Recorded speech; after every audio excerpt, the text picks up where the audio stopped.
Hello everyone and welcome to the Ukulele on the Ground podcast. My name is Aldrine Guerrero, joined by Mr. Aaron, the voice, Nakamura. Say what's up, Aaron.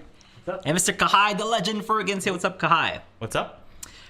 This is like the most aloha shirt or the most aloha I've looked in this show, I think, ever. I just noticed that. I'm looking at the monitor there. I'm like, man, it looks so like bright and happy. Usually have like video game t-shirts and stuff. Now I look professional, you know? And you know what I noticed? One thing that's missing today? Two things missing today, I should say. One Craig and one Sarah. So yeah, I didn't pull through. Oh, that's right. That's what we talked about last week. Oh, they are coming, right, Kai? You said that. Okay. Guys, I was working on human nature, getting that up, so I couldn't do both. Sorry. No, it's all right. So we apologize for not having Craig and Sarah this week. They will be on next week. They have their hands full. It's the Ukulele Festival of Hawaii weekend. So they're like, hey, we're super busy right now. We'll do it next week. So we're going to postpone it for one more week. We got to cut them some slack, Kai. They're super busy. They're not just like, I mean, they were already like busy people, you know, back then. Now, like they're even busier than ever because they are now. I don't know what their exact title is, but I know, you know, they're the face that runs the place, basically, Yeah. right? Like that's their thing, right? In the forum, I was like, organizers? But they organize other stuff, so Yeah. it's okay to call them that, right? Yeah, I don't know what I mean, we'll find out next week. So that's our cliffhanger question. What is Craig and Sarah's official title at the Festival ukulele? director? Yeah. They might. Maybe, I don't know. Directors? Talking to Craig though, it seems like even him, he's like, I don't know. Because like, I mean, I thought it was a festival director, but when I was talking with Craig, he talked about like, oh well, like the board of directors said this and the board of directors said that. And I'm like, oh, so like there are people directing the directors. Like what's going on? Like it's like a big operation. We're like small fry compared to like Ukulele Festival of Hawaii. So I couldn't even imagine how much pressure they're going under right now because this is their first year doing this. It's going to be all virtual, so if you guys want to join in, I think it's ukulelefestivalhawaii.org. But if you just check out Ukulele Festival Hawaii, just Google it, and you should find the website where it's going to be hosted. It is going to be live streaming, so make sure you check that out. Or you can follow Craig and Sarah or Ukulele Festival Hawaii on Facebook, and they have all the awesome details in there. I will. If you guys follow me on Facebook, I'll repost the Ukulele Festival Hawaii information. So if you're following me, that should be up by this weekend. Not this weekend, by this afternoon. Whenever I get home, basically. As soon as I get home, I want to post the Ukulele Festival Hawaii link, that good stuff. Okay? I wish I knew the login to our Ukulele Underground Facebook, and I don't know. As soon as I get that, the Ukulele Underground Facebook will come alive again. But right now, I'm just like, what is it? What's my password? Is it password 1? Is it password 2? Is it password with a capital P? You have to ask Ryan. Capital P assword. All right, so Kahai. In this show, what do we do in this show, Kahai? Answer questions and check out or give feedback, give student reviews. Yeah. Do you have your thing that you wanted to talk about today too? Oh, I do. Yeah. I do. It's right here. So we'll talk about this in just a little bit. Oh, spoilers already, Kahai. Like, you want to break that up? Yeah. Okay. So the thing that Kahai is talking about, let's do this before we answer some questions. But yeah, Kahai is correct. You guys can ask us anything that you want. You can ask us questions live because we are live. This used to be called the Thursday Live lesson, but now it's the Ukulele on the Ground podcast. It should be called the Ukulele on the Ground Live podcast because that's what we are. Right now we're live in front of some of our UU Plus members. So if you're a UU Plus member, thank you so much for subscribing. And if you haven't, or if you don't know about it, we do this podcast live on Thursdays, 1 p.m. Hawaii Standard Time. So just log on to ukuleleontheground.com and you can watch this live. You can ask us questions and stuff. But if you're not a UU Plus member, or if you're a podcast listener, you can always just kind of send in your questions, right, Kahai? Where can they send their questions at? Well, you can send it directly to us through email at questions@ukuleleunderground.com, and that's everybody can do that. Yeah. I'm trying to give me one second. Where is the questions? Don't forget the S at ukuleleunderground.com. Questions at ukuleleunderground.com. That was mainly for like the people who are listening. So, but the people who are watching, there's a link on your screen, so you can go to that, go to that site or go to that address, and you should or send your questions to that address. Oh, where am I? Yeah. I had a chicken sandwich and not just like knocked before a loop. I had like all of 30 minutes to go grab something to eat. Grab the chicken from Burger King. It's all right. New one? Yeah, it's the new one, and like I saw the ad and stuff. It's like breaded and delicious and whatever. I'm like, that sounds pretty good. I'm a big fan of the KFC spicy chicken sandwich from there. It's pretty good. I like that one a lot, and it's like right by my house, so I go there all the time. I smell it all the time, at least. Yeah. And I think the KFC one is like leagues better. It's just, so this is not sponsored by KFC or Burger King, so I can say whatever I want about those two. I say, and this does not reflect the opinions. Yeah, Ukulele on the ground. It's just purely Aldrine Guerrero. It was all right. Don't get me started about the Jollibee one, because I'm sure that's the better one out of all three of them. But we don't have a Jollibee here on Kauai, so I don't know. But if anyone is willing to fly over to Kauai and give us some Jollibee, that'll be awesome, right, Kai? Mm-hmm. We'll give you a free sticker. I don't know. Hug from Kai, right? Kai, would you give hugs? I thought you were saying that they're gonna fly to Kauai and give me a Jollibee sticker. I was like, oh no, yeah, like a Jollibee spicy chicken sandwich. It's got a little flag on it that says spicy. Yeah. I'll give you a sticker for that. Yeah, sure. Yeah. A hug? No hug? I give a hug? Maybe a fist bump in this current time. That's true. Right? That's true. Yeah. Wow.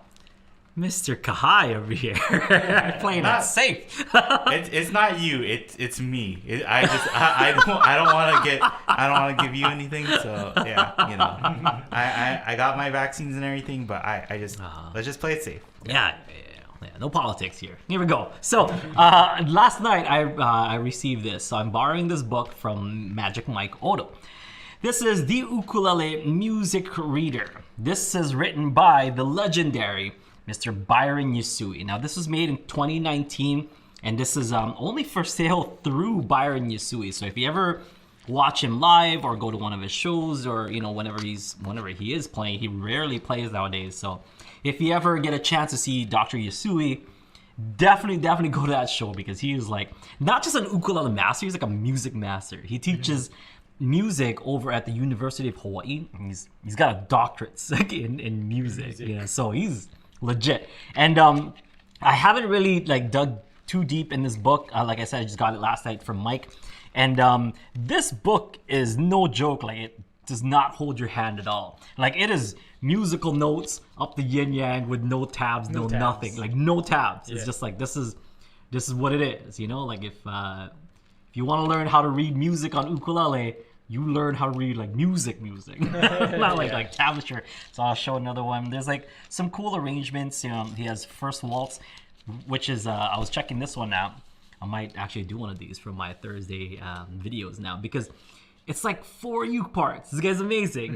He's thought it out, and I'm definitely gonna try one of these. So I'm super excited to dive deep into this book, because I'm a huge fan of Dr. Yasui. Dr. Yasui, I already contacted him to see if I can get my own copy, because this is Magic Mike's and I don't want to bend it too much. So thank you, Mike, for showing this book to me. And hope I get one. Hope I get a copy soon. But this is from 2019. The book is called The Ukulele Music Reader. Okay, so if I don't know, maybe you can hit him up on Facebook. I think he's on Facebook, or you can hit up one of the guys from there's that ukulele podcast that I did with Uncle Brian Tolentino. I know they're a tight-knit group and stuff. Maybe you can ask them to see if you can get a copy of this book. But this is not I don't think it's for sale on Amazon or anything like that. Pretty cool book. I'll dive a little bit deeper and I'll give you guys my thoughts. But I just wanted to kind of share this really cool book that I'm excited for. Still, yeah, I'm gonna do one of the arrangements. Or maybe that might be like me, you know, biting off more than I can chew. I'm like, yeah, I'll do one. And then like when I get into it, I'm like, this is difficult. But it's fun.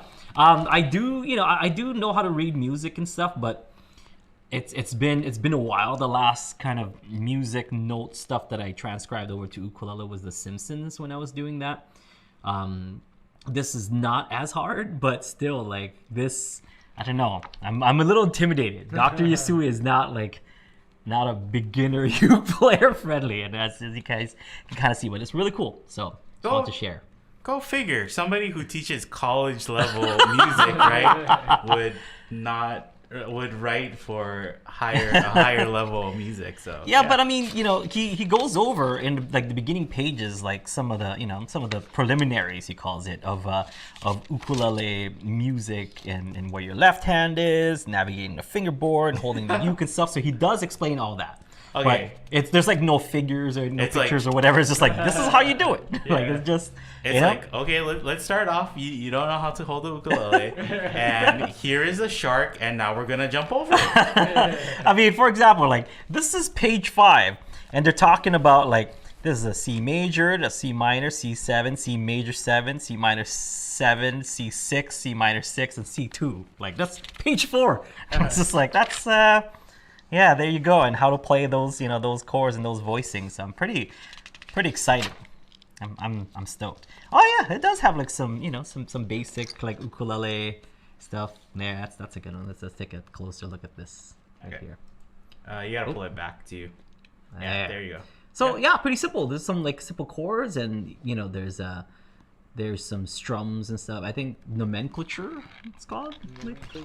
Yeah. I don't know how to pronounce that. I'm too Filipino for for the proper pronunciation of that. How do you say it? Nomenclature? Nomenclature? Yeah, that's it.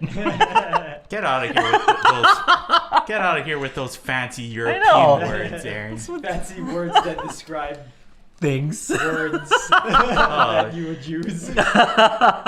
Using words to describe words.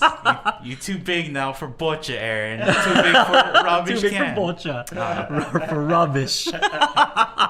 For slippers. I see how it is. Okay. Sorry. Sorry. Yeah, so I'm super excited to dive deep, and I read, you know, the first part of the book. Pretty cool. You know, I dig it so far, and as a teacher, I'm actually super excited because he is, like I said, a teacher over at the University of Hawaii, and I just kind of want to know, you know, like I wanna know his style of teaching the ukulele, and you know, if it is advanced and stuff, like how does he ease into advanced? Because I get a lot of advanced students for like say the private lessons, you know, and it's always tough to see where I start with, you know, with those people, and then but usually I ask them to play something, and then I can kind of go from there because I'll kind of get to know where they at skill wise. But this is cool because it kind of goes from the basics to see if they have like, you know, form and all that good stuff. So I'm stoked. I'm so excited. Kai, are you excited? You excited for me? Yeah. Can you maybe like when you're reading it, can you maybe like call my phone and then I'll just read it to you? Yeah, I'll just lay in bed and I'll put my phone next to my ear, and you know, I might nod off, but it's like what if we put up a video of you reading that as like reading ASMR or something? We should do like an ebook, not ebook. What do you call that? Like audiobook. Like an audiobook. Yeah, that'd be nice. And like my Audible. Get your first free Byron Yasui. My favorite thing is like fantasy or sci-fi books, Yeah. right? Where it's like the person who's reading the book is like into it too, so they're like, and then the orc sounded like this, you know.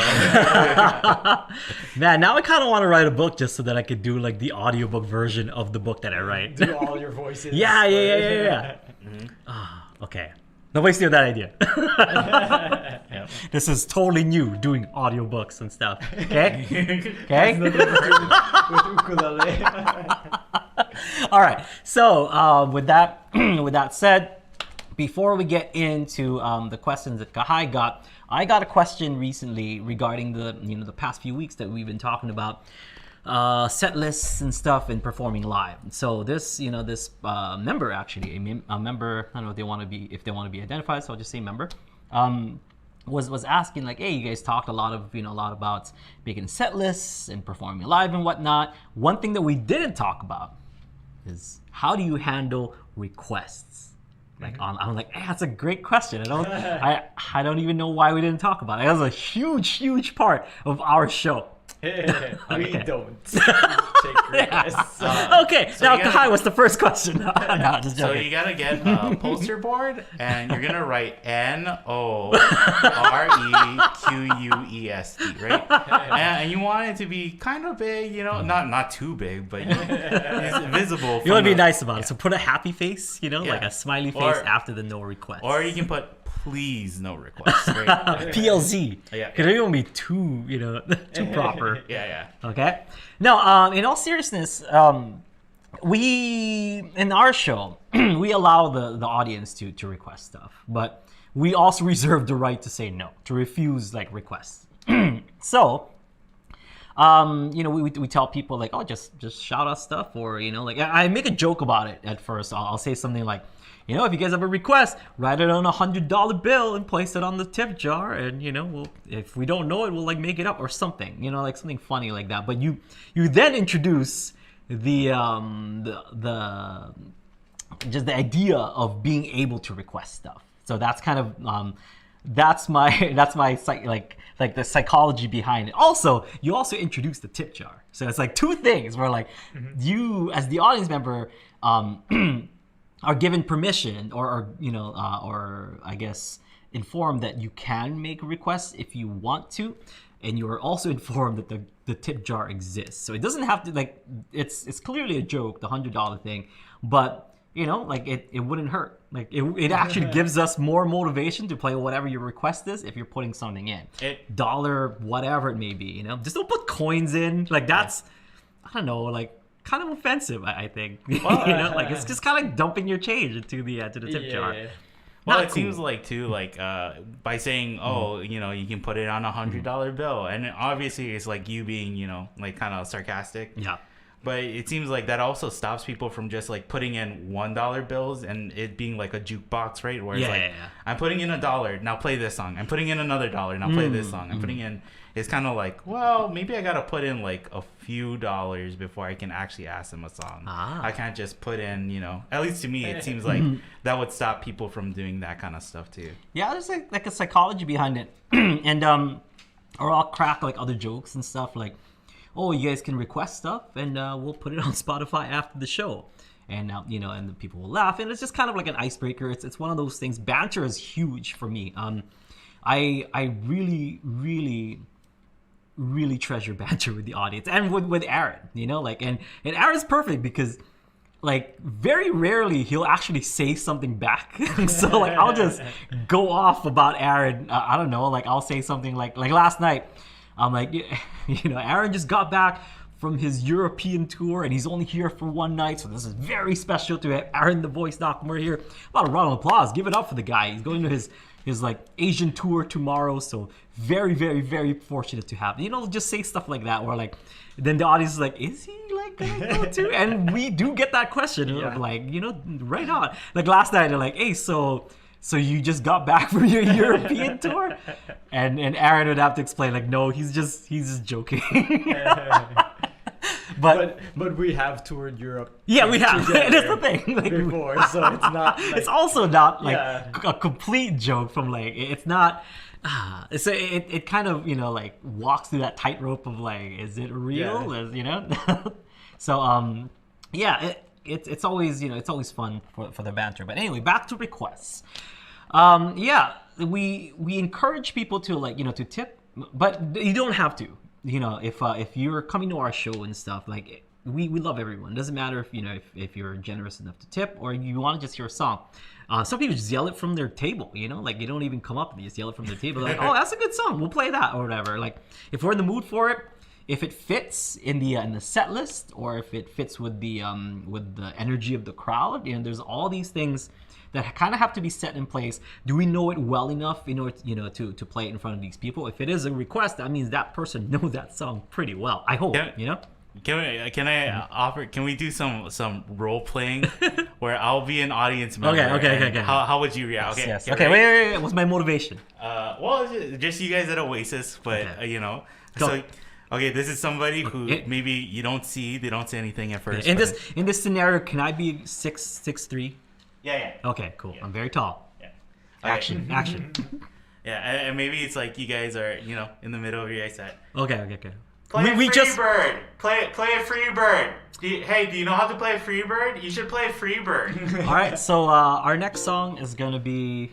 That's how I deal with Freebirds. No, play Freebird instead. Oh, sir, you're one of those. Oh yeah, right on, man. Play Freebird. Yeah, I bet you don't know it. Yeah. Or something. I'll say something because we get that all the time. Or say something like, this set is not long enough to play that song. If you want to stay here for like 3 more hours, then maybe we'll play some Freebird for you. But you have to stay the whole time. If this is your request, if you walk away in the middle of this request, like we're gonna have a problem. So I said Freebird because it's like the meme song. Oh yeah, right? yeah. But then like for just anybody who's like just yelling out at you and saying something, how like that's how you would react pretty much. Yeah, I mean, I would either ignore, and sometimes the ignoring is part of the banter too, because like I'll say in the beginning of the show, I'll say something like, "Is there any requests?" No, okay, good. Like I'll just do that so that people are like, "Ha ha ha! He must not want a request or whatever." Yeah. And if somebody goes, "Play Freebird," and then we just keep going with the show, like, and not even acknowledging that person, it just comes off as funny, because it's like, oh yeah, well they don't want to play that song, you know what I mean? Like, and they didn't want to play requests in general, like that's. We kind of give the audience that vibe, but feel free to to say stuff because sometimes we know it, sometimes we don't, and if we know it, then we'll play it. If not, we apologize. We don't know everything. That's what I'll usually say. Yeah. And or oftentimes you'll say like, anybody have any requests? People will say stuff. Yeah. And you'll say, oh, so no requests? Yeah. That's right. Anybody have any requests? Can you play some Beatles? Nothing? Nobody? Okay, nothing? Freebird. Well, okay, all right, we'll just keep playing then, I guess. That's that. And then, So it's kind of like, it's super sassy. It's just super sassy. But it's fun at the same time, like. I feel like instead of just telling them like, no, we're not going to play it or whatever, it's kind of like you're doing like Aikido or Jiu-Jitsu or Judo, right? Where you're taking their momentum and you're just like, it's like they're running to tackle you and then Freebird, and then you just go whoop and you just get out of the way, right, and let it go past. So yeah. So one other thing that we never talked about is the banter. Like the banter last night, somebody was was saying that like, oh, like, sure, you can play, you can do this, and you're like a performance stuff, but the one thing that really stood out for them is the banter between me and the audience and stuff, or me between me and Aaron, and all that stuff I've been kind of practicing for years. But at the same time, if you want to get good at banter, there's the way that I did, and it's not for everyone. I'm a big fan of like stand-up comedians, and when you really break it down, like stand-up comedians are there. Like no instrument, no nothing. It's just them being their silly self with a microphone. And there's no harder crowd that I've seen than a crowd for like at a comedy club. Like if they don't like you, they're gonna tell you that they don't like you.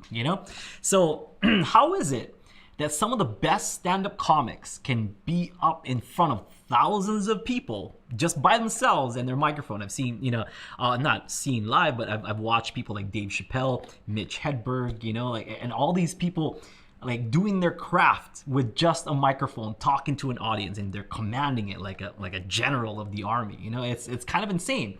So I kind of picture myself in the same way. I too am a performer, but like I have the advantage of making music and having an instrument.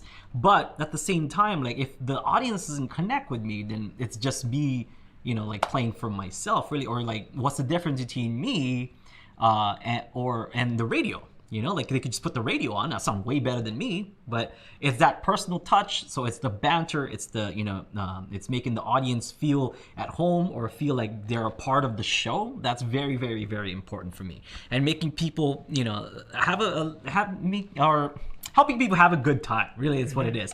And we set the we set that mood pretty early in the show, that like it's just for fun. And I told those people last night that like, hey, Aaron and I, are just like an ukulele and guitar duo. We're not up here with like, with drums and bass and electric guitars and amps and stuff. We're just like plugging into a whatever and then playing our ukulele and guitar. It's basically backyard music. So why shouldn't we give that vibe that this is basically just like if you were to come to our backyard or our home or whatever, our living room, and we're playing music for you? Like, why wouldn't we joke around? Why wouldn't we show our personalities? Because who wants to just listen to the radio? If that's what you're into, go to a different restaurant where like they have they're playing music on the radio. Like you came. Well, most of the time, people come to kind of watch the show or watch a performer. And that's why a lot of people seek out bars and restaurants that have live music, because they want to watch live music, right? So you want to be an entertainer and you want to make sure that the audience is having a good time. I mean, that's my style. My style is very comedic and very engaging, with the audience, but it doesn't have to be that. Like if there's something that that you like, or something that's kind of comparable to like, to when I said with stand-up comedians going on stage and kind of just commanding the stage just by themselves, I studied their demeanor, their like their act, and how they how they deliver like some of the lines, and how they talk, or how they walk around the stage, or how they move and stuff, and how they interact with the microphone stand. There's like so much stuff. I know stand-up comics are not for everybody, but it's something to really check out. If there's some great clean ones out. Jim Gaffigan, super clean. It doesn't have to just be super raunchy all the time. Jim Gaffigan, hilarious, and his delivery and his style is super funny. So I'm a huge fan, and it's things like that'll help with banter and making sure that the audience is engaged. What I noticed is that when everything was like locked down and we had to do things, from home and stuff, is that like a lot of late night hosts, they were kind of weird, because like they would tell a joke or say something and there'd be no audience, right? But they leave a pause there for an audience. And so it's just like, oh, that's kind of strange. But I think as time went on, they kind of tightened it up and they got it to feel more natural, right? Yeah. But one person that I think of is like Bo Burnham. He has a new special Netflix out. special. Yeah, but like it's supposed to be a kind of like a stand-up routine, or what he would make into a stand-up, but it's all from his house, right? And it's just by himself. And people said it's like a descent into madness or something, whatever.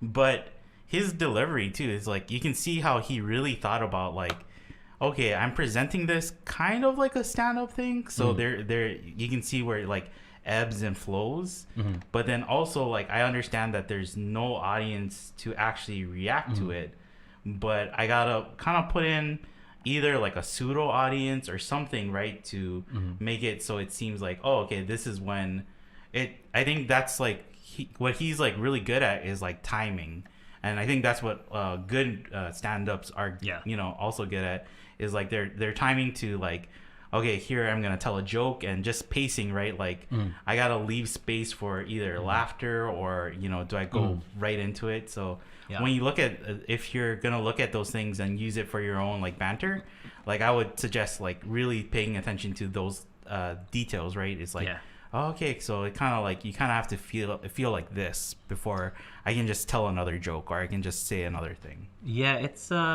it's fun once you kind of get it down, and that's it takes a while to get down a routine, or like even just the confidence of like saying stuff to an audience. But that's what open mics did for me. Like I would just go to an open mic every week and just try out new stuff, say new things, and it was like my time at Volcano Joe's was half music and half like banter, and it really, really, really helped me out a lot. And even when I was playing with my band, we had Daniel as a guest here, a few weeks back. When Daniel and I were playing in our band and stuff, we had banter between the both of us, and Dan is awesome in banter. So I kind of like took cues from him, and now that I'm doing it myself, just kind of finding the the right moments to say things, or just making sure things are appropriate, because I have said some inappropriate things and we don't want to get into that, but that it is a fine line that you're walking, because you don't want to offend the audience, and you don't want the audience to have a bad time. That's a very thin line, Kahai. I've found out. I have really pushed the envelope sometimes, and I'm like, oh yeah, But okay. you figure it out. Yeah, gonna note that I shouldn't say that. One thing that comes in mind, when we were in Australia, so Jim, when Jim was nice enough to host us at his house and got us gigs and stuff over in Australia, we did the Spruik, which is the Brisbane Ukulele Festival. We did that, and we did it for 2 nights. The first night, I had no idea what I was gonna say for the banter and what I was gonna do. And the second night, because I had a little bit of experience with the audience already, the second night was way better. I had brought this device of imaginary notebook is what I had on the second night, where I'm like, okay, cool. The audience didn't, because I'm just like, okay, well, why don't I just show the audience exactly what I'm doing? It's like, okay, cool. I said that. The audience does not like that, or and then so the audience would laugh. It's like, okay, cool. Doing the imaginary notebook, the audience likes that, so keep doing that instead. And that's live, I'm doing the imaginary notebook thing, and it's kind of cool to to kind of evolve something, because the first day I'm like, I guess let's just play our songs and just be professional about it. I'm like, here's my song, and it was a good show, but I think the second night and the second show was better, because the banter and the connection with the audience is way better. Yeah, I think something that people are gonna argue no, it hasn't improved that much, right? But I feel because I have to edit the podcast and stuff, I listen for things that I do, and I try to make a conscious note of I gotta stop doing that, or I should try and fix that, or try and be different or something. But I think that is a thing. If you're doing open mics, it's tough. I don't like to watch myself or listen to myself, and it feels like you're kind of being like, oh, I'm a narcissist, right? But it's it really does help if you record yourself and then you look back at it later, not only for your playing, but just to see how the overall flow of the show goes. So it was I think recently something that I've done that didn't work, that totally bombed, was at Indiana. I made a political thing, and it's oh, they didn't like that. It was not, I mean, it was a joke. It wasn't serious, but they don't even want to joke about politics there. It's okay, cool. Noted. No, I'm not gonna do that.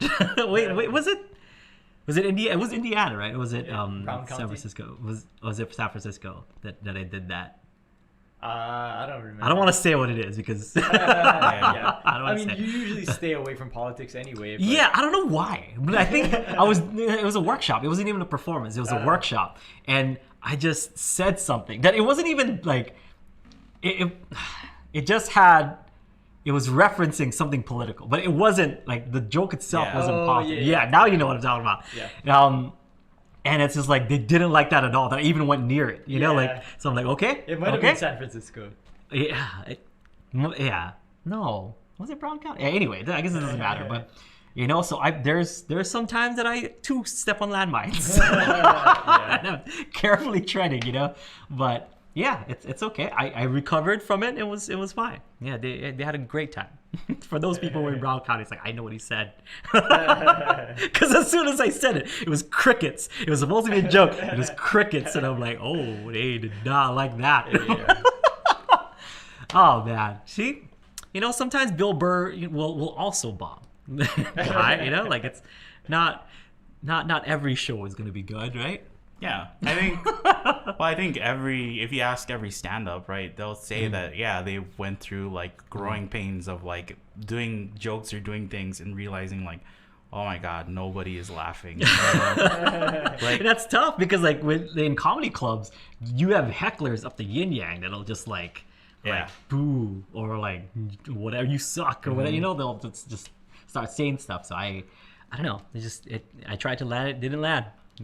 Crickets. Well, first time in a long time in my career, they're oh, yeah, maybe don't do that. I don't know why I did that. Sometimes I just say stuff, and that's usually the times that it doesn't work. They're oh, maybe I'll say this.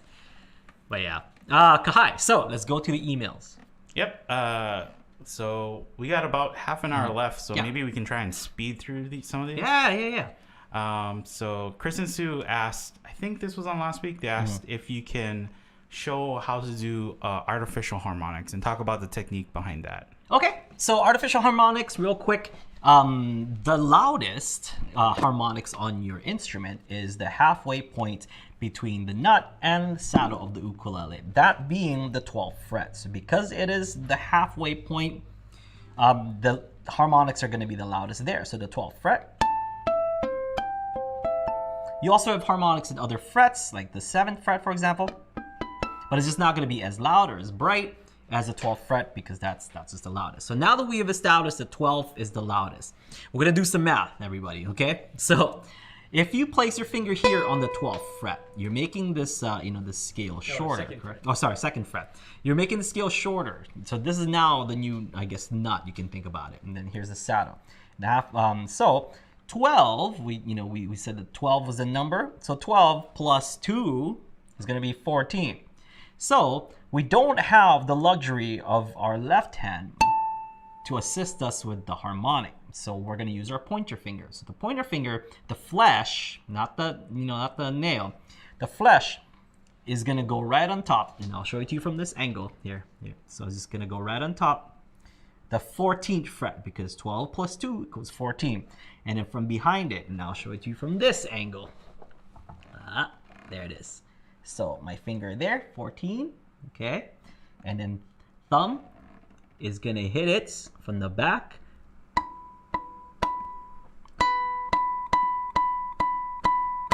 And that's how you get that artificial harmonic. So pointer finger, flesh, once again, on the 14th fret. And it's, as per usual, if you're doing harmonics, you want to stick closer to the front fret wire. So on the 14th fret, the fret wire closest to the 15th, that's kind of where you want to go. So here, this is my 14th fret, and I'll show it to you from the angle like this. So here's the middle of my fret. I'm going to kind of get closer to here. See that? So that's where I'm aiming. That fret wire closer to the fret 15. Nice and clean. Because watch if I do it in the middle here.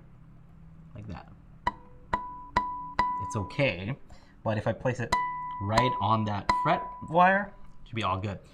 So in this case, if you know that that's 14, you can just kind of think about it as this this octave here, 12, because that's really what it is the octave of your open strings, G, C, E, A.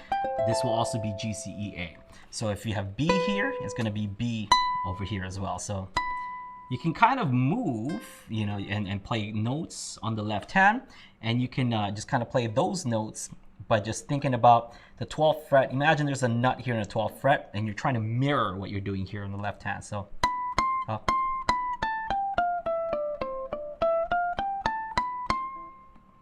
so I'm playing the C scale.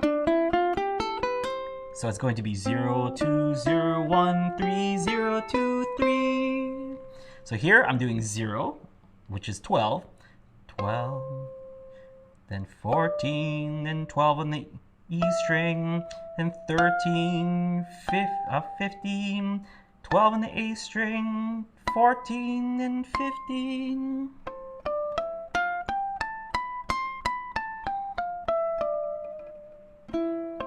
And you can also add like techniques on the side, like slides.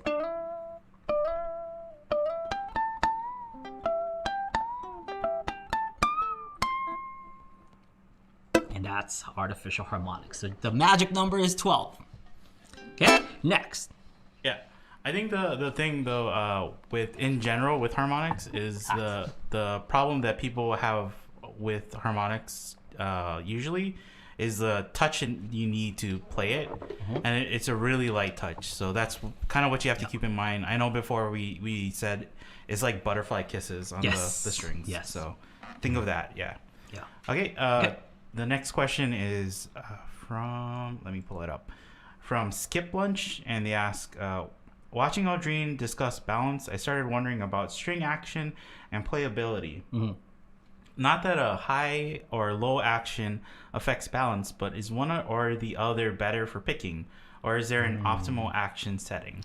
Good question. Okay, so for those people who are more pickers, than strummers, I suggest lower action, because the lower action will allow you to to get that note or that fret that string a lot easier, because you don't have to press down so so hard.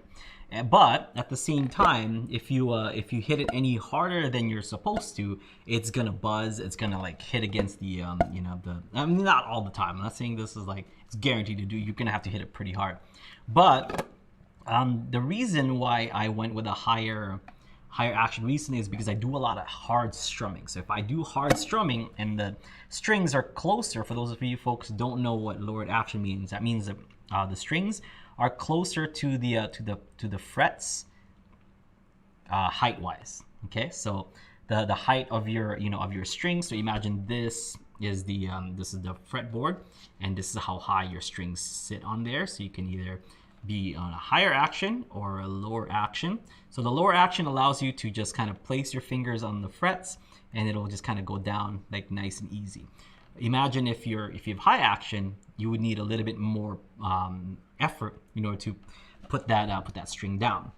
But the advantage is that because it's so much further away from the fretboard, then that means you have a lot of room for that string to vibrate before it starts to to kind of slap against the fretboard, and that's the advantage. So I was actually talking with Magic Mike last night about this, because I told him that I went for a slightly, and it's not by much, it's really very like minute amount of raising my action, and it is noticeable, but it is not that high. So don't think it's like super high or anything.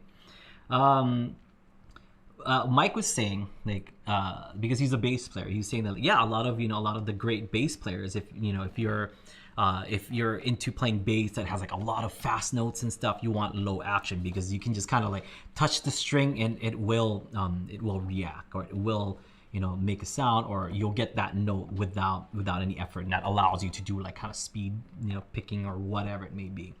But for the guys who do like slap bass, who really likes to attack those strings, they don't like the lower action that much, because it's they're not going to get a good sound out of like hitting that string that hard. So that's kind of the pros and cons. Same thing with the ukulele. Since I've noticed I'm more of kind of like a strummer than I am a picker, in the sense that I do a lot of strum picking, but I still do picking, so I went with just a little bit higher. Also, part of your question, intonation and all that stuff, it does affect it, because I'm not raising the nut, I'm raising just the saddle part, so it is going to come at a slight angle, but once again, very, very, very minute, but it is an angle nonetheless. So I had to compensate the saddle a little bit, so that intonation wise, that's perfect, like it's If I did that, I'm like so proud of it. Like I did my own intonation. Yeah. If you're doing like a full setup, right, you're probably gonna adjust both the saddle and the nut to try and get that even. So if you're thinking like, oh, I just gotta grind down my saddle just to make the action better or whatever, it can work. But then just think that to kind of get both to be good, you can't just go, change one and the other will be fine. So. For some ukes, it's easy. For some ukes, it's definitely hard. Like I would like hand it off to a professional to get that done. I wouldn't suggest anything like that to, especially for beginners, if you don't know what you're doing, because you could really mess up your ukulele. If the action is too low, then you get like lots of buzzes. If the action is too high, it's almost unplayable.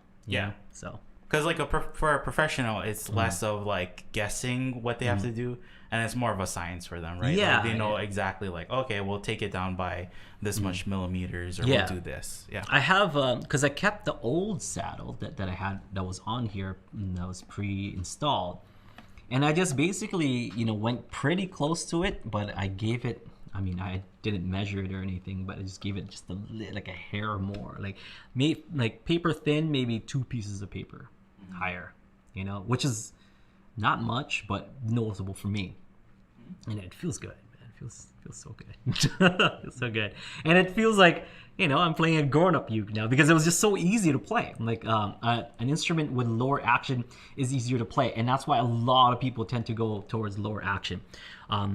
People who do setup like Mim, guys like at Hawaii Music Supply, and a bunch of other people who do setups, they'll usually set it up pretty low for people for easier playability, But once you kind of learn more about your instrument, the more you kind of want to adjust it for your own playing, which is what I'm doing. Yeah. And those guys usually ask to like what That's type true. of player you are. Yeah. If you're right-handed or left-handed, and they'll set it up based off of that. Yeah. And so there's a lot of factors that they usually ask the player to see if what type of action would probably be best for them. Yeah. So In their question they asked if there's like an optimal action, and I think they probably wanted something like, what is the best overall like action that you should go for, right? There is a number. I don't know it though. Like but then it's also probably gonna be in between both low and high, right? It's not gonna be the highest action, and it's not gonna be the lowest action. Yeah. So really, it's up to you. And I would suggest the best thing to do is to go to a music store and see if they have ukuleles with both high and low action, and try them out both, and then just see like what you like about one, what you like about the other, or try out a range. And then that's kind of how you figure out your preferences. And then from there, it's like if you make an order from a site, or if you get a ukulele from a store the next time, maybe you can ask them, can you set this up? And I kind of prefer like a lower to mid action, or just like a low action, or whatever. Yeah, it also depends on the store, because sometimes the store will just, we'll just unpack like a bunch of collars that came straight from China, and they won't even like do setups or anything. So it also depends too. But you'll feel a high action ukulele versus a low action. You can also try and like, if a store is like that, right? Yeah. Try and look for a store that has multiple brands, because each brand has their own type of action. So that's how you can kind of get a better feel of what it feels like and stuff. So Okay. Next. I think that's what we got for our questions. Cool. But we had a couple people send in stuff that they wanted our feedback and reviews. Let's start out with Kristen Sue, since we were talking about Kristen Sue. So Kristen Sue put in it's like a 12-bar blues, that they had. Pretty cool. It was their submission for our last songwriting challenge. Okay, so as far as as that goes, I just heard it not too long before we started this show. I thought it sounded good. I thought it was nice and mellow. It wasn't like too aggressive or even complicated and stuff. They took it nice and easy. I think their rhythm has definitely gotten a lot better. They added like some rhythm stuff. I thought I heard a shaker or something, some kind of percussion in there. That definitely helped out a lot. I'm sure with keeping the rhythm down, because that's every time I run into a student where I know what to look for. So Kristen Sue have sent so much student reviews that I kind of know where what to look for, and I think this is one of their best as far as rhythm goes that they've sent in. It's really good, and I see the improvement. Great job, whatever you guys are doing, it's working. Okay, I liked it. I mean, it was nice and simple 12-bar blues. It was really good, and I think that might have been kind of the whole point. It's just like, it's bluesy, but they're playing like something nice and simple, like against it, because that was kind of the songwriting challenge, right? Like play a minor song, but do a happy, like a happy whatever thing. This isn't for the current songwriting. It was for last time songwriting, but yeah. Okay, well, it worked for this one, because I thought it was, cool. Like the kind of solos that they played, it was nice and mellow. It wasn't too crazy, because with blues you can definitely get pretty crazy or very like expressive. But if you want to get better at it, that would be my main advice, is to just add a little bit more expression. Add it's tough to explain, but like that soul, that blues soul in there. You have to kind of like make every note like just have tons of emotion, whether it may be laughing, crying, whatever. Like each note has to have lots of depth of emotion. I think Chris and Sue are doing a great job. Yeah, they're doing great. But like just something that it feels like they're you can kind of tell when somebody is new to soloing, or like they're kind of dipping their feet into soloing and improvising and stuff, because it kind of feels like it's like, oh, let's go up the scale and now let's go down the scale, right? It's kind of like, oh, and that is where you should start. But since you guys kind of have that down, maybe now's the time to think outside of the box, not just going up and down, but skipping around the scale, and then... or even just staying in just like the first few notes. Like if you listen to the greats like BB King, for example, it's not like he played a lot of notes, or went up and down the the scale. It's just every single note had some kind of deep depth of emotion to it. Don't forget to take advantage of your techniques, because I just kind of heard,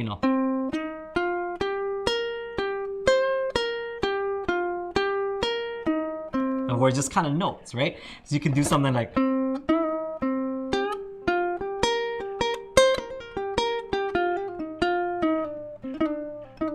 so it's kind of the same thing. I'm adding slides, I'm adding like bends, I'm adding hammer-ons, I'm adding hammer pulls. Because that sounds fancy, but really you can break down everything that I did in that solo. Like,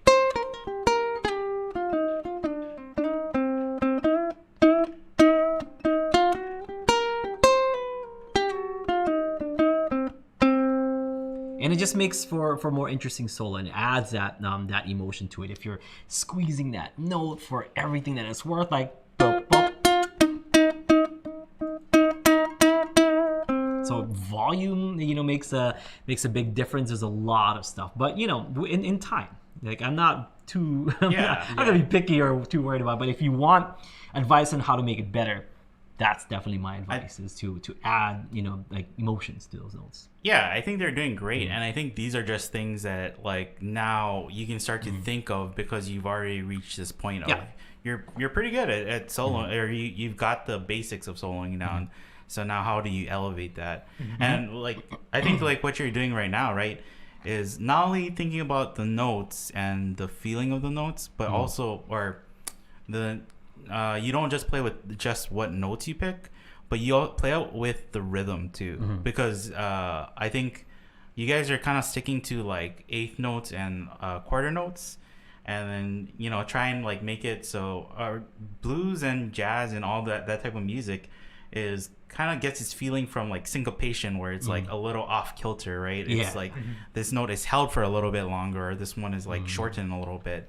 So just like try and play around with that, and that's how you really get that feeling in there, I think. And a lot of it is just exposure to like a lot of blues and players that that play in that style. So it's one thing to kind of learn the blues and learn the theory behind what makes what notes to pick to make it blues, but if you immerse yourself in in blues, even just for a day, like just kind of listen to a lot of the greats and how they played their notes, you're gonna notice that like, okay, that's some emotion, or that's like some that's really feeling the sadness of this person and their hardships and stuff. And that's one thing that that you'll get from really listening to the greats. Well, you probably have examples, right, of like if you play something in a solo or improvising, you can probably like you play it and you don't really think about it, but then afterwards you're like, oh yeah, this is like something that Hendrix would play, or this is something that Steve Vai would play. So and I every musician does it, so don't feel like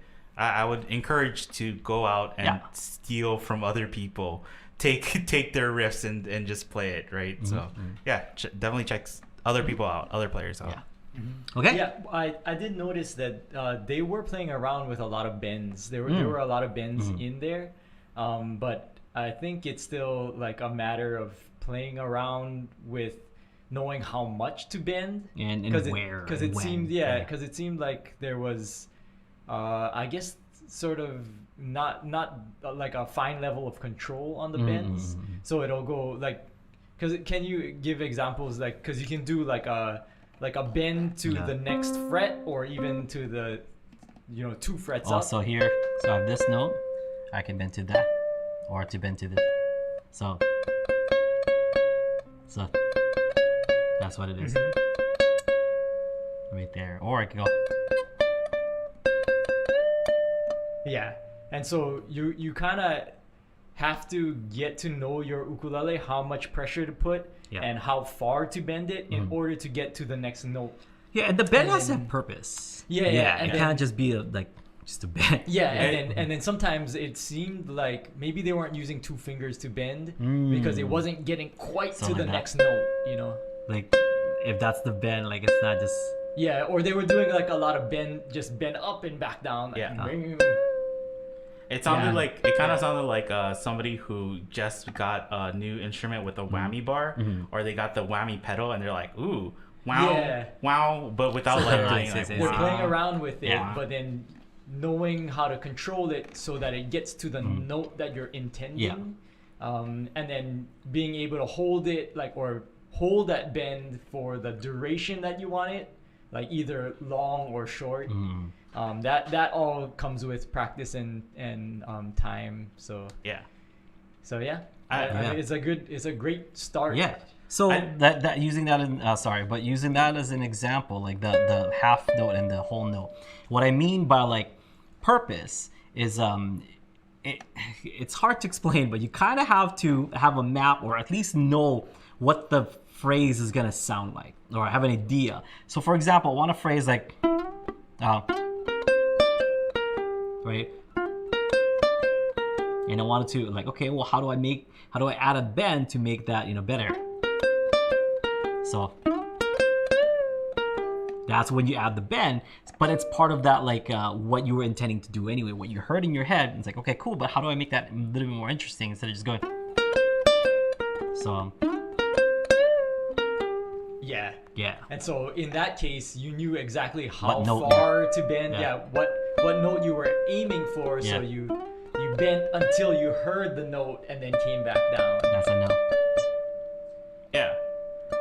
It's even telling that you bent that note right, and because I was thinking about this, and when you're playing that riff, I was like, I know he's gonna bend from that like the fourth note to the fifth note back down to the fourth, or something, like whatever that pattern is.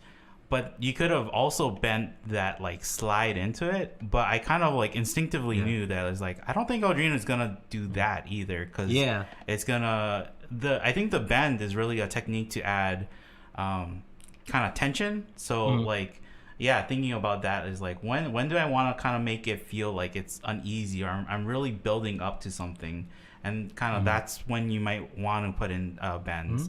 But not just like, oh, there's an empty spot, I can slide in whatever techniques I want, and then you just put in a bend. Then it's gonna be like, oh, okay, you can do a bend, but you can kind of tell that it's not really going anywhere, right? It's not leading to anything. That's another way to kind of approach it. The pre-bend you can do.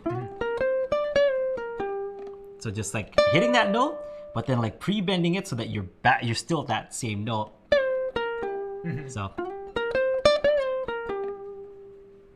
So just different ways to kind of approach it. So it has to kind of have that purpose. So it serves. It's not just like to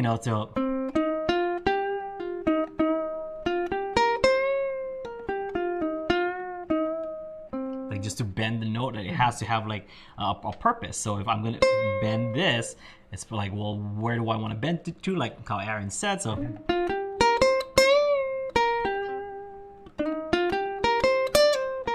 That's the line, right? And that's what bends is for. It's just kind of like reaching another note by bending it.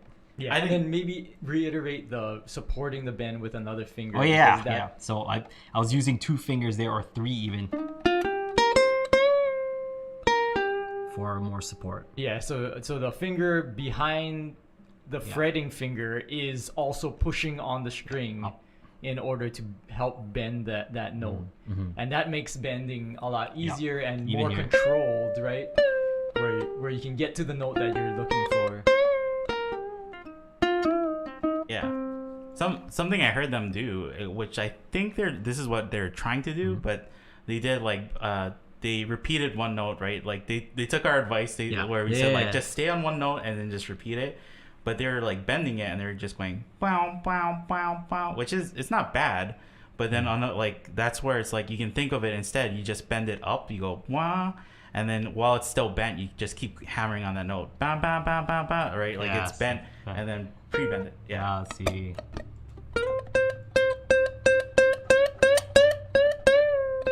Yeah. Yeah. Something like that, where instead of it just going like up, down, up, down, up, down, like you maybe think of it more like that too. Yeah. That's something else you can add.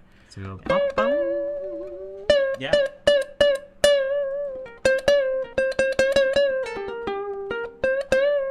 you could like do it over, but it just has purpose. You know, like it really was. You know, you're going somewhere with it. It's not just like to add bends just for the sake of adding bends. Yeah. Now I add bend here, and I add like you don't want it to be like that. I think it's a good thing that we had so much to say about their stuff, because like I hope they don't take it like that. It's like no, because like I've said in the beginning, it's great. It's like the best song that they've sent us so far. Yeah, and I think the reason why we have so much to say about it, right, is because like we can see the potential of like, oh man, they're really getting better, and they can start to expand their playing even more if they think about these things. It's more excitement. We're like, okay, now that you can do that, you can try this now. You know, like, oh, it's awesome. Let's do this. Yeah. So even like the last like suggestion I want to give is that I heard them both kind of soloing at the same time, and I don't think it's a bad thing, but definitely consider something powerful is when there's silence in your song, right? And or like if one person is playing, it can be even more strong if the other person just like backs off and says like, oh, I'm gonna play softer or I'm not gonna play at all, right? And that, because like you can really show that is like that's who you should be listening to. You don't want to clash either. Yeah, because like I think we just put up Human Nature, and I think that song is a great example of like, right, because it's the lyrics are like looking out, and then there's a pause before he starts singing again. If he just sang looking out into the nighttime, right, it wouldn't have the same effect. So when you're playing, don't feel like you have to throw all your things in at once. You feel like you hold back some, like keep it in your pocket until it's like, okay, now it's time to bring it out, right? But Michael Jackson also adds all this looking out into the nighttime. Yeah. Well, yeah, I think so. Yeah, you can, but it's just something to consider. It's that's what they said, is that the more notes that you know to play, the harder it is to play fewer, right? To make it sound kind of more classy. So that's something to consider. Yeah. Should we talk about Kathy's? Yeah. So one more Kathy. I thought it was good. I think Kathy kind of, knows what kind of music she wants to play and what kind of ukulele work that she has to put in to make the kind of sound that she wants. And I think this song that she sent is exactly that. I think, she knows what to do. It's not too fancy and not too little either. I think she's adding enough stuff. I don't know. I mean, what else to make it better? You're experimenting with a lot of stuff. You're experimenting with different, inversions and voicings and whatnot.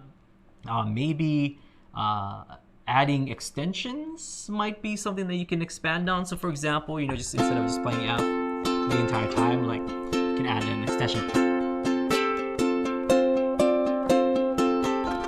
Like it, because you can just do bum, dun, dun, dun, dun. And it works for something that Kathy does, But instead of just those chords,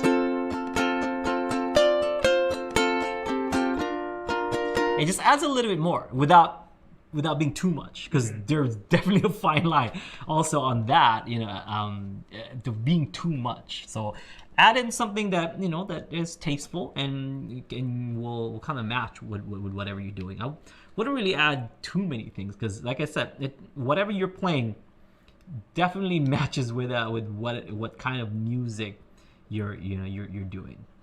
Yeah. Like so the last time Kathy sent in her song, she sent it in to me, and then I told her like, oh, if you send it to me, I can try and kind of rebounce her song, and then put it and stuff. Yeah, put an EQ on it, like we were telling her to, right? Because before her ukulele and her voice were kind of taking up the same space. Yeah. So I just EQ'd it so that they're like a little bit more separated. And I think she said she was like playing with that, and she even added bass to have that low end too. So she's really like getting into like, you know, exactly like you said, like what kind of song she wants to record and play and make. And even the things I can think of, like I don't know if it would improve her songs or it's just something she wants to try. But it's like the other thing I think she can start playing with is like panning her tracks like a little bit, right? Going a little bit left and right. Yeah. And then this is more work, so feel free not to do this because it's like I'm not gonna be the one, you know, playing your uke. But if you like, even if you're playing your uke and you're just strumming, you might want to double track your uke. So record yourself playing the same strumming track twice, even if it's the same exact pattern. You know, you're doing the same exact thing. It just makes your ukulele sound like wider and bigger in space. And then pan that 100, yeah, 100 to the left, 100 to the right, or experiment. Sometimes I do 50-50 or even 35 to get it closer to the middle. I like sometimes I like doing like where the uke is like 75 40 on the left, 75 on the right, and then the bass is like 75-40. So like you can kind of get a soundscape of like that the bass is coming out of your left ear a little bit more. But these are just things that like it's like just you're just sprinkling on already. You already got the bass soup. You're great. You're good to go. Yeah. These are just Garnishes. Yeah, and if you want to try them, if not, you know, take off that mint, throw it away. That's fine too. So I put up a song today of my redo of an old song that I wrote called Buttercup, and for that I did 2 electric guitar parts, playing the same part. There's some slight changes just so that it, you know, sounds a little bit like different.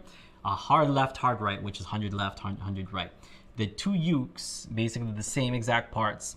That was at 50. So it just kind of like, here's the guitars are there, but the uke is in the middle because that's kind of what's being featured. Yeah. So that's kind of what I do.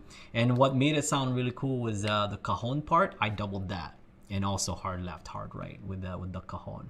And I think that sounded a lot more full. I doubt people will notice, like, you know, when we write our songs and when I record my songs. Yes. But when I'm mixing and doing that kind of stuff, I think of the actual band and where I want them to be in the skate, like where I would on stage. Yeah, if everybody is performing, all the instruments are on stage, I actually have like in my imagination, like, okay, you're on stage right, you're on stage left, you're in the back, you're behind the bass, you know. Yeah. So if she thinks about it like that, that might help her to, like, you know, don't only think about it as like instruments just floating in space. It's like, think of it as like an actual person standing there recording the song too, right? Or listening even, you know? Not even just a recording, it's just an audience member listening. Okay, cool. So nothing else, right? Do we have one more? Well, Jim, I just want to bring up, Jim said don't duplicate the track though, because it'll be lost. You need like 1 or 2 cents different, and that's why you need to like re-record yourself playing the same thing, even if it is exactly the same thing. Because it's 2 different tracks still. It's like the same part, same chord, same strumming, but 2 different recordings of it. Just whatever little difference you get from the second to the first recording is enough to hear, and it if you just duplicate the same track twice, it'll either be louder or it'll be like almost in phase, where it kind of just gives you like a weird feeling, like it's like, oh, I don't like this. I like phase. So sometimes what I would do is I'd record it, and then I would stretch out the track. I don't know how to explain this, but you know, because you can expand and you make it small. So I make it as long as possible and just move it just a little bit. You know, like I'll duplicate the track, like how Jim is saying not to. Yeah. So I'll duplicate it in a different track and then move that just slightly over. You know, like just by a hair over, so it's not exactly the same parts.